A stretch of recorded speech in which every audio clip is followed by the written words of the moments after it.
క్రీస్తు యేసునకు కలిగిన ఈ మనసు కలిగి ఉన్నది.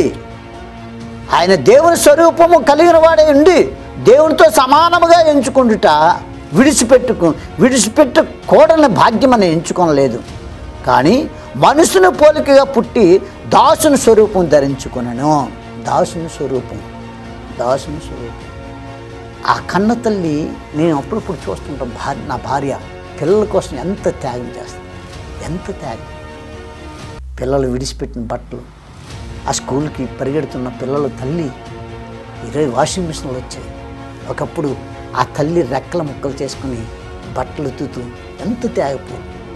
తల్లి త్యాగం, తండ్రి త్యాగం.